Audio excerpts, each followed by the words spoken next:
I wanted to speak a little bit about the so-called decolonization movement online. They're selling t-shirts, they're wearing Middle Eastern headscarves, and calling themselves decolonizers of the land of Israel.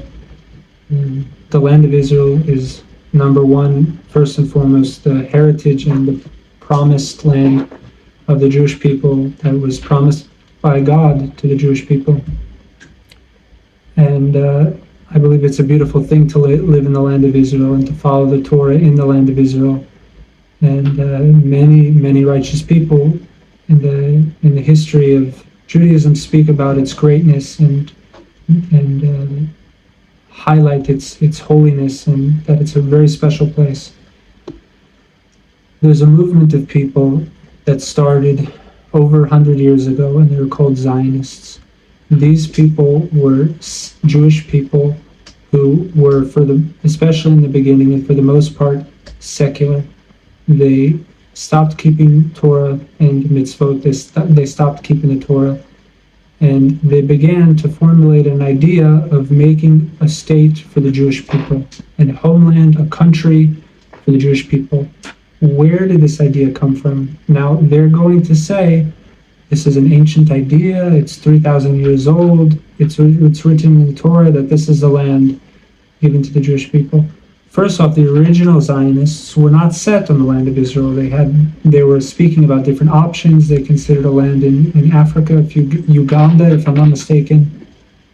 So they weren't originally set on the land of Israel, but they realized, number one, the land of Israel was a possibility, and number two, there is a very strong heritage connected to the land of Israel, and then this gave their ideas more political power to say, look how old this land is, and how we used to settle on it.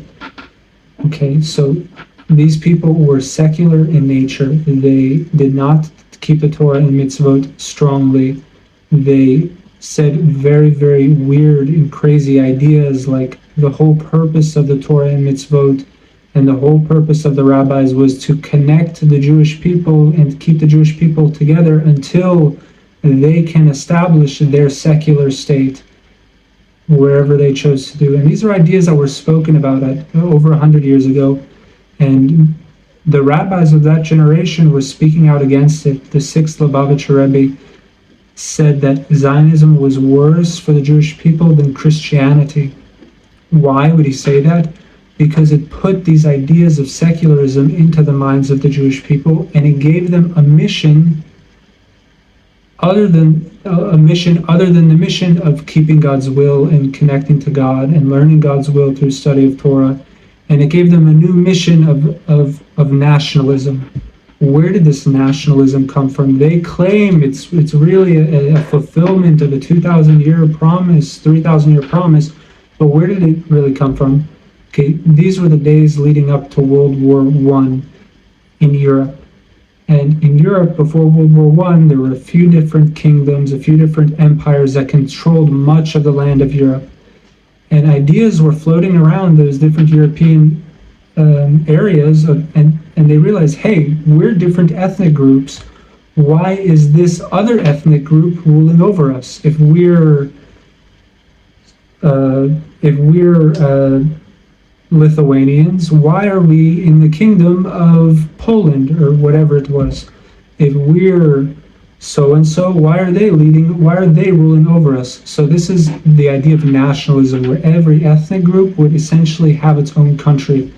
And what happened? World War I happened, and this is a fulfillment now in Europe. And in Europe, we see Lithuania and Italy and Switzerland and Spain and Germany and Austria and Holland and Denmark. All these countries are a result of the nationalism that existed prior to World War I and really got their fulfillment after World War I. Okay, now there was something going on, a very horrible thing that happened in the Jewish people also a little bit before this time, but that was inspired by the same idea that inspired nationalism in the among European people. This is called the Enlightenment. Okay, this was a period of time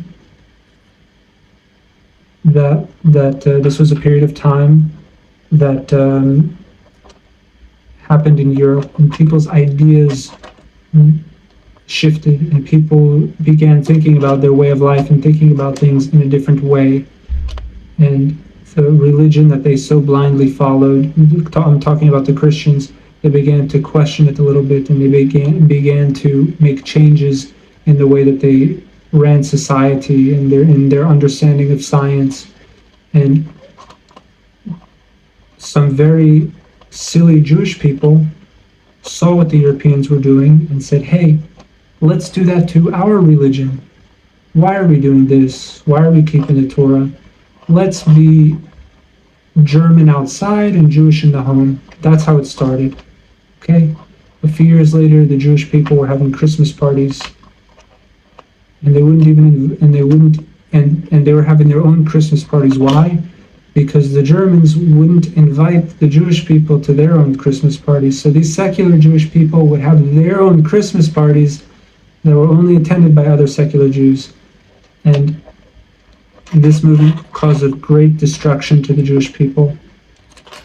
It caused Jewish people to stop keeping the Torah and stop following the commandments. And what's the result? How did the Enlightenment happen? What was the results that we see in our days? Two things. Number one, Zionism in the land of Israel was a direct result of the European Enlightenment, which was basically taking the non-Jewish ideas of the time, applying it and destroying Judaism.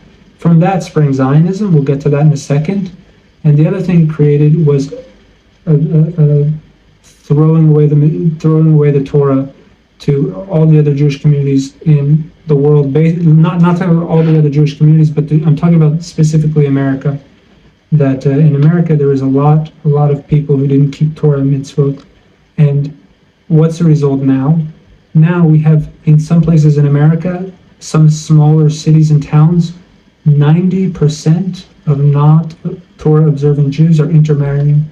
The Jewish people is ceasing to exist through their intermarriage. And in bigger cities like New York and very, very Jewish cities, the people who are not Torah observant, their intermarriage rate is 50%. The identity and the literalness of the Jewish people is being erased through these ideas that were the result of the European Enlightenment and the so-called Jewish Enlightenment. And we could talk more about that in another video. But Zionism was a direct result of the European Enlightenment and the so-called Jewish Enlightenment. There were Jews who believed, listen, we've suffered enough. Let's have our own homeland. Let's bring an end to the exile, and we'll bring ourselves back to our homeland. Doesn't sound like a bad idea, right? Doesn't sound harmful at all. Sounds maybe even makes logical sense. And to someone who doesn't have faith, it does make logical sense. But they also believed that the Torah and the mitzvot and the obligations of the Torah that kept the Jewish people alive and that are a life source for the Jewish people and their connection to the Creator weren't so important. That's what they taught. They had their place. They kept us alive through history. But when we return to the land of Israel, we don't need them anymore. And this is the old way, and let's continue the new way without the Torah and mitzvot. And we can see the horrible destruction that resulted from this in the land of Israel, and the horrible result of this that's happening in America and all the places where secular Jews settled. And the arguments that take place nowadays about the decolonization, if you listen closely, it's basically this exact same copy and paste Zionist argument that replaces Torah and mitzvot as the heart and center of the Jewish people. The Zohar. What's the Zohar? The Zohar is a book of Kabbalah that was written by Rabbi Shimon Bar Yochai and finished by his students in later generations, that was passed around in disclosed, very secret manuscripts until it was printed in Spain in, I think, the 1300s. In the Zohar, it's a very deep book of Kabbalah. It says that there's a unity between the Creator, the Jewish people, and the Torah. And they're all one, and there's no difference between them. and it's a very, very deep and beautiful teaching. But what the Zionist perspective does is it replaces the heart and soul of the Jewish people being with the Creator, being united with the Creator in the Torah mitzvot, and it replaces that heart and soul with basically European nationalism that takes from the history of the Jewish people being in the land of Israel and takes from the parts of the religion that align with their story and make their story politically powerful to say, look how long we waited, and look how long we've been, and look at all we suffered, and now we're finally here. But it's robbing the heart and soul of the Jewish people, and basically replacing it with European nationalism that's a little over 100 years old. And this is the exact same arguments that are taking place in our days with the decolonization, whatever arguments. Why do they call it decolonization? Because a long-standing critique from the Arabs and the people in the area are the people who were living in the land of Israel alongside the Jews before the state was established. They said, "Oh, you're just a colonization of England." So decolonization is like flipping that narrative on its head, which is not the stupidest thing in the world, and replacing it and replacing it basically with the same Zionist message, only a little bit more sympathetic to the religious people, like saying, the spirituality, it's spirituality. It's not Torah observance, it's spirituality. I want to speak about the Torah in a second, but not everybody has to be spiritually inclined. Not everybody has to be spiritually active and spiritually seeking, and there are a lot of people who don't necessarily. I think they'll get a lot of benefit in life from doing so, but they're not required. But every person is not allowed to do certain things. They're not allowed to have a relationship with someone they're not allowed to have a relationship with. They have to put tefillin on their hands and arms every day. They have to wear tzitzit every day. They have to do certain things, and it's not about spirituality. It's about simply reading what the Torah says and applying it to our life. And the Torah is a very beautiful and very simple document, and it's very, very deep, but also it's very, very simple at the same time. I want to show you this. This is called Living Torah. It's a translation of the Torah by Rabbi Aryeh Kaplan. It was made in 1981. And this is a beautiful translation because it translates the Hebrew into a very, very simple English. And in English that's very easy to understand what the original Hebrew is saying. It's not like these complex King James versions or other versions that like you read the sentence and you don't know what it's saying. It's a very simple translation, and it has many scholarly notes at the bottom that cite from different sources. And this is the Chumash, is the heart and soul of the Jewish people. This is our true faith. This is what we're all about, combined with the Creator, with really the Creator of the universe. To replace this with the new religion of nationalism, let's all get together and make a Jewish state. It's empty, and it doesn't contain the true spirituality that's found in the Torah. And not only that, but it robs the Torah. So in our days, the decolonization, saying, it's the Torah is great, it's great, but it's our culture. This is the big thing. It's our culture. I read in this book, and I didn't read anything about culture. I read that this is what you have to do. I read that this is the very simple guidance. And not only that, I read that when you go to the land of Israel, it's not so you can have a people and to be like all the other nations. We're not supposed to be like all the other nations. We were given the land of Israel to follow the Creator's will, and it says that so in such simple, beautiful terms, over and over and over and over again, that you're going to come to the land, and you're going to follow the Creator's will and you do these good things and you're going to do what's right in God's eyes and God's going to bless you and God's going to reward you and you're going to have peace in your gates. But if you don't do those things and you go against God's will, bad things are going to happen and you're going to be exiled from the land. And when you do things that are right in your eyes but wrong in God's eyes, blessings are not going to come. And that's the advice that I get in very, very simple terms from the Torah. So when I see people that says, let me tell you what Judaism's really about, and starts talking about a country that has many horrible problems, that has a massive, massive terrorist problem. Israel has a terrorist problem. There's 6 million Arabs living in the land of Israel, including Gaza and Judah V'Shomron, a majority of whom want to kill every Jewish person alive in Israel. And what's Israel's response? They make arrests sometimes, they go and take weapons, and the terrorism is festering, and it's a big problem. The tax rates in Israel are 30%. How is somebody supposed to make an income if the import tax is 30% and the income tax is 50%?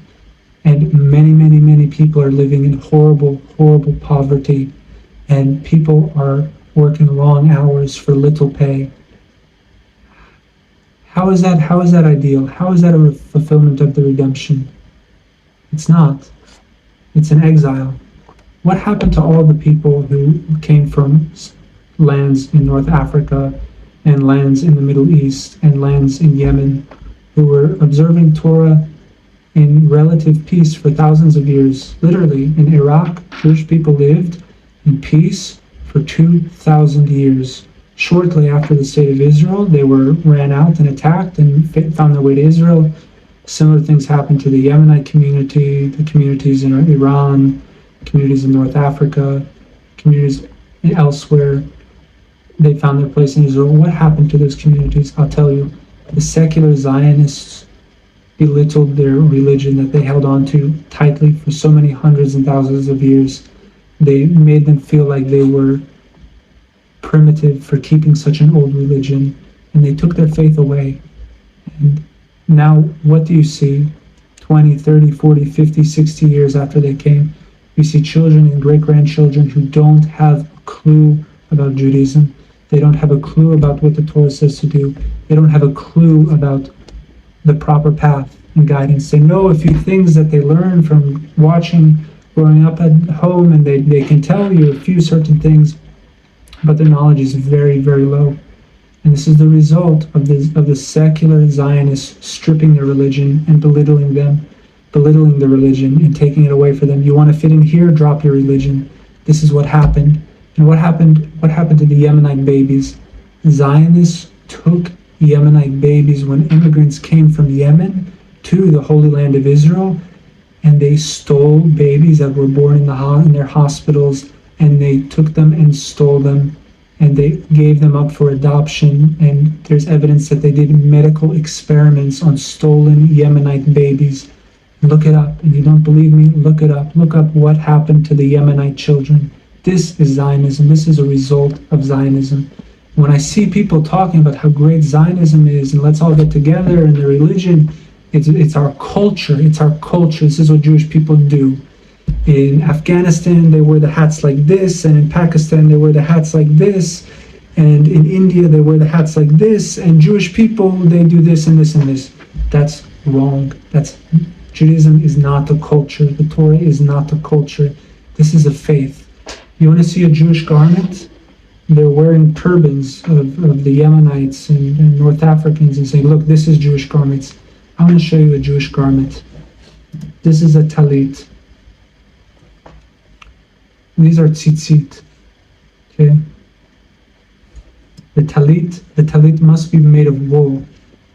Talits that are not made of wool, talits that are made of synthetic materials, it's questionable whether or not you can say a blessing on them. They're most likely not kosher. It's very questionable. The Rambam says that the same color of the tzitzit, see these are white, except for my blue threads, must be the color of the talit. Some Yemenites would wear black. The tzitzit and the talit must be the same color. This is a Jewish garment. This is the Jewish faith. So when I see people replacing the Jewish faith with European nationalism, it does a lot of damage. It does a lot of damage to religious people who are captivated by the ideas and by the nationalistic movement and can fall very, very easily to those false preachers' ideas that Torah mitzvot aren't so important. The main thing is unity among the Jewish people. And number one, it gives the people who don't know right from left about Judaism, don't know history, don't know anything, it gives them a false impression of what Judaism is. If you want to do good, if you want to help the Jewish people, there's three areas you can focus on. There's the Creator and your connection with the Creator, because it's a secret.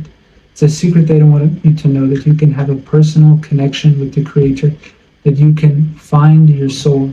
You can literally find your soul, and you can know what it means to really find your soul. And we're not talking about abstract spirituality of wacky things. We're talking about finding your soul. You can find your soul. You can find your connection to the Creator, and you can learn His will. You can learn the Torah. You can learn the plain and simple will of the Creator, and you can learn His rules of how to live. And He has rules of how to live outside of the land of Israel, and there are rules how to live inside of the land of Israel.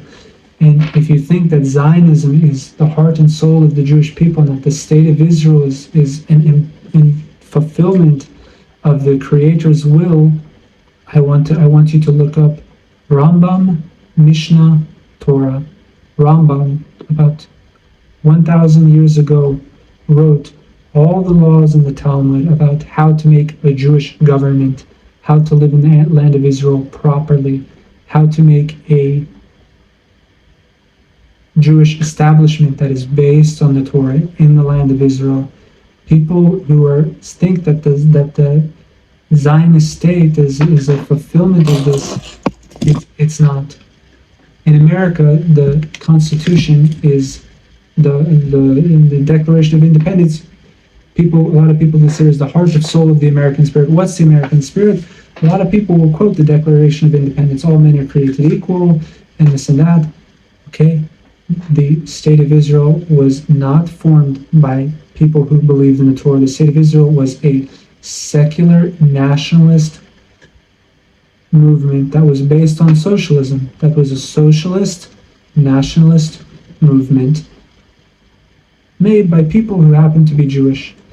There are many religious people who have I want to call it an abusive relationship with the state of Israel. What's the sign of an abusive relationship? Abusive relationship is when one partner is very caring and dedicated to the partner, and the other partner just hurts them whenever they feel like it, and they don't care so much about that other partner. And we see that so clearly today with the religious people who love the state of Israel, that the religious people love the state and they worship the state and anything for the state, and they fly the flag, and the state keeps hurting them and really, really abusing them, but they keep coming back. And I want to say, you're in an abusive relationship. Yes, it's true that there were inspiring rabbis who lived 100 years ago who had very inspiring ideas, but look at the reality today and get out of the abusive relationship. What's the constitution of the Jewish people? The constitution of the Jewish people is the Torah. You want to look up how to make a Jewish state in the land of Israel, look at Rambam, Mishnah, Torah. There's laws of how to make a government, there's laws of how to make a rulership, there's laws of how to make courts, and there's laws of how to take care of terrorists. There's laws of how to take care of people who are trying to kill you. There's ways of how to deal with nations who are trying to kill you. So don't be fooled by the people who are presenting these ideas that are very empty and that are really manipulation and lies in many times. Connect yourself to the source. Achdut in the Jewish people, togetherness in the Jewish people is so important. But also the Torah and the Creator and the Jewish people are all united And you can't take out one and expect the other to survive and to live and to thrive. So I don't suggest everybody should take a public stance like me and to make videos and to speak out against the state of Israel, but I think that it's important to have in our mindsets, or to speak out against the decolonization, whatever silly movements. It's like cringe. It's cringe. You want to go back to North Africa with those outfits. You want to live here, live here. You want to live elsewhere, live elsewhere. The Jewish people are about the Jewish people, the Creator, and the Torah. Connect yourself to those, and you're connecting yourself to the spirit and the soul of everything. Connect yourself to foreign ideas and nationalistic ideas of the Europeans, and you're connecting yourself to nationalistic ideas of the Europeans. Every secular Jewish movement, every Jewish movement that took away the Jewish people from the Torah and the Creator died in history and is ashes in the books of history. This is not the first time Jews became secular movements, and secular Jewish ideas have tried. And look at history, look at the destruction they caused, and the ashes that are still fresh from this intermarriage in America. That the secular Jewish Enlightenment is causing intermarriage rates like we've never seen in America, and these Jewish people are being erased forever, and they're the very last chapter of the many pages of Jewish history where all secular Jewish movements end in disaster and end with just them being ended. So connect yourselves to the Creator, connect yourselves to the Torah, find out what it's really all about, and living your life in a pure way, in a good way, and trying to do good. And you're important to the Creator. The Creator is important, should be important to you. And when you're involved in nationalistic and especially nationalisms that have a strong socialist flavor, you're a cog in the machine. Your spirit, your soul doesn't matter. You don't matter. You're for them to use and extort. And it's dangerous, and it's not the truth. So connect yourself to the truth, and you don't have to speak out publicly or take public stands, but we'll focus on the Creator, focus on the Torah, focus on the Jewish people, and connecting all three together. And that without, and you don't, there are some people who say that we should not work with Zionists, and we should never contribute to their establishment, and we should never do anything, we should never get benefit from them as much as we can. I think that our main work should be with the Creator, with the Torah, and the Jewish people, and uniting all three together, and doing so in secret ways or in open ways, in systems of secularists, whatever systems we need to be in, to connect all three together and really establish God's will on earth, not the will of secular people who didn't know what's best for them. Herzl didn't circumcise his son. You know, Theodor Herzl, the founder of the state of Israel, or the brainchild, the state of Israel, whose brainchild it was, he didn't circumcise his son. Look at the history of these people. Look at their actions. Look at their character. It's not heroes. It's not heroes. It's stupidity. People who did a lot of damage. And look at what's happening today. It's not good. So end your abusive relationships. And it's about 30 minutes are up. Congratulations if you got through it. I hope you got something. We're in it together. We're in it for the truth and for the Creator's real will and for the real will of the Jewish people. And